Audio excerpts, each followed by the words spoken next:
And here we go. Oh, this should be fun. Welcome back. French cuisine is considered the gold standard in the world of food, and he is the gold standard. And one of the top chefs in Minnesota, I would say the country, is bringing the vibe and feel, a little Moulin Rouge to the masses with his new restaurant here in the Twin Cities called Maison Margaux. Welcome for the first time on our show, and he's about ready to give me crap because of it, award-winning chef, the great David Fhima, everyone. Thank you. So, hi, chef. Why? I know. Why did it take you so long? I know. This is season 9. We've had this show for 9 years, and this is your first time. You've been busy. Well, I am elated to be here today. I'm elated to have you. Can I ask you something? You are kind of the gatekeeper here in the cities, in my opinion, for a lot of cuisine. But French food is the one that we're talking about. Why is it intimidating for a big section of the public? You know what I mean. Yeah. Italian cuisine is pretty accessible and doesn't scare people. Mexican doesn't. Why does French? Is it because they seem? Is it because they think it's too fancy for them?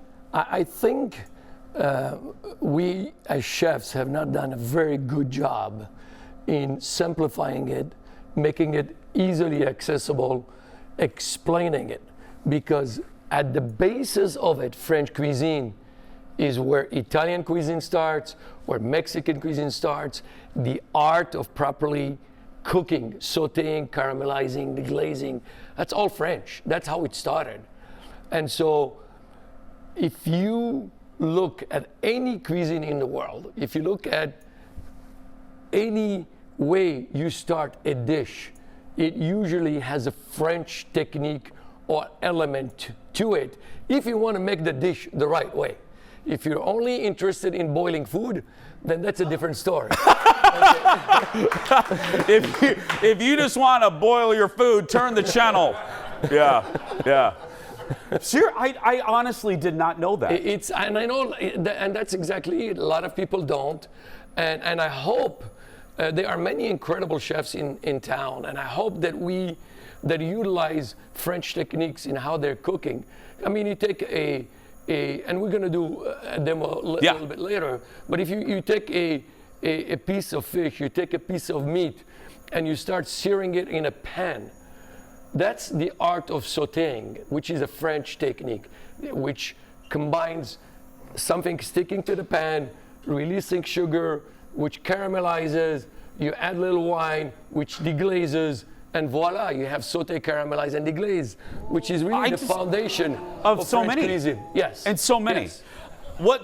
And I said it, I was full of compliments there when I introduced you there. What keeps you going? I mean, you know, you've had so many successes. You could just sit on the couch for the rest of your life. And I mean, no, but seriously, what still motivates you in 2023 to do this? Like Maison Margaux is this new place. I happen to live right across the street from it, and it's really good. But you didn't have to open that. What keeps you motivated? I mean, you know, at every age, I heard someone say in your 20s, Billy Crystal said, 20s, your life is a blur. Your 30s, you get married and have children. I think for me, as I got older, my cooking and my craft started to have more of a purpose. And it's no longer about business. It's no longer about having a name for myself. It really is not, although I am grateful for the recognition and for your kind words, which, just for your audience, he's not privately like that with me. Okay? Oh, look at the time. We got to go. Anyway, really quick, we actually do have to take a break, but I just mentioned Maison Margaux, David's latest creation. If you're watching us from other parts of the country, when you come to the Twin Cities, this is your creation right here. It's I think one of your most beautiful restaurants you've ever created, David. Absolutely, absolutely. In life, we should be getting better and better and better. And it doesn't mean what we did before is not good. It just means that's how good we were then.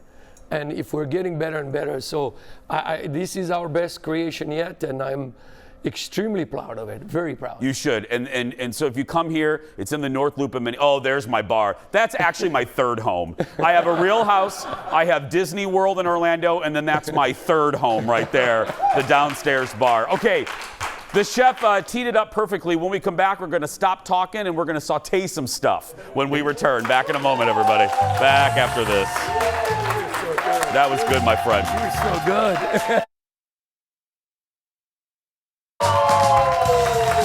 We're back in the kitchen with the great Chef David Fhima.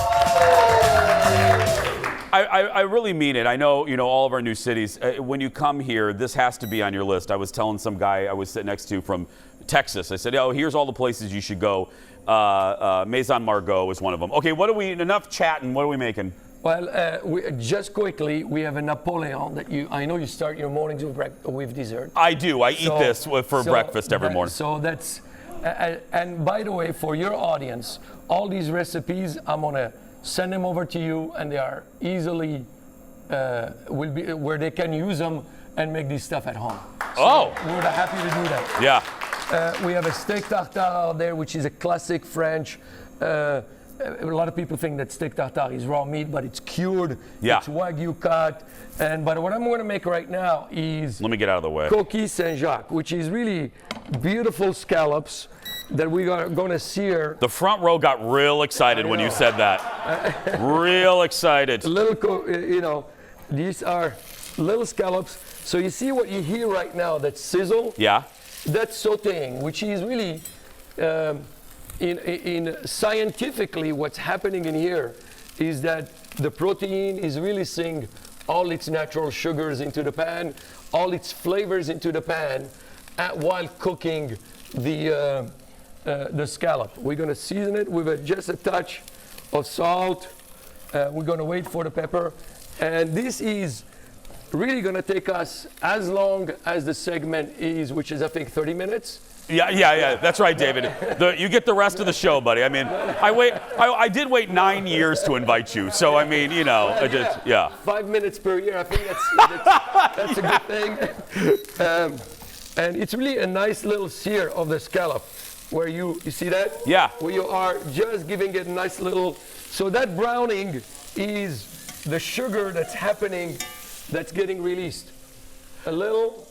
And isn't it real? This is why you're an expert. It's easy to overdo those little bad boys, aren't Absolutely. they? Yeah. These are quick. You'll see how quick they are.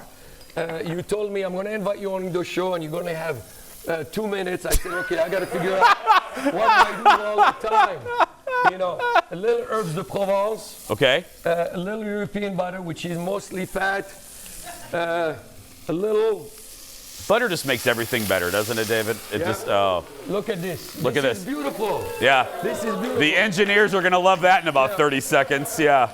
And right now, we are going to reduce the heat just slightly. We're going to add a little white wine. Oh.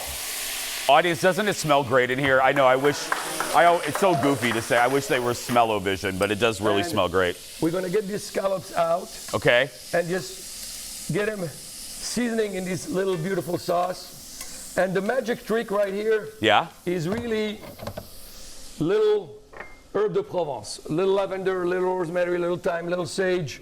I just like the way you said that. Yeah. So we have a great bakery that does amazing bread for us. And the crumbs just help thicken up the sauce. Because I was wondering why you were adding the crumbs in there, but okay, to thicken it up. It thickens it up. It's a traditional, the Saint-Jacques is a traditional recipe. And we're going to put them right here, nice and gentle. Okay. And we are French, aren't we? Well, you are. I mean, I am not, but I mean. That means more butter.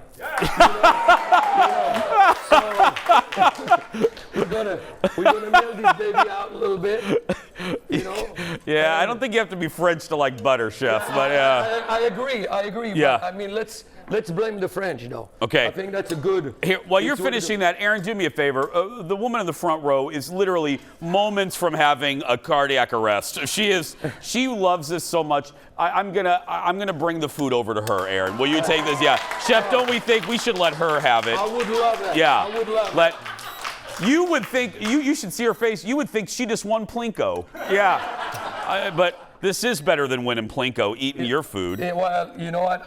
It's a privilege. One of the most intimate things you can do in life is, well, not Were you what hitting on me? Okay. I mean, you got to stop that. It's a kids are watching. That's the Jason Show after show, Chef. That's right. It's really cooking for someone. I mean, it's a selfless act of love, and Look at that. Really, and you don't want to do too much of the sauce. You just want to, and oh, so this is where the scallop initially comes from. So it goes back in the womb. But now it's there it is. Well, I'm going to go back in the womb and give this to row one. Give it up for the great Chef David Fhima. As I said, if you're in the Twin Cities, visit his restaurants. Are you hitting on me again? Go to Maison Margaux, I am. Fhima's Minneapolis, and Mother Dough Bakery. A great props to my team. Yes. Our pastry chef, Lauren, and our chef de cuisine, Johnny. They're amazing. And your son Eli. Don't forget Eli. Eli's probably sleeping right now. No, and of course, but as you know, nothing ever gets done without being surrounded by people who are better than you are. And so, yes. So thank you. He's the best. Give it up. Thank you. Follow him on Instagram, Chef Fhima. I'm going to go feed row one, and we'll be right back. Back in a moment. Thank you. I appreciate it so much.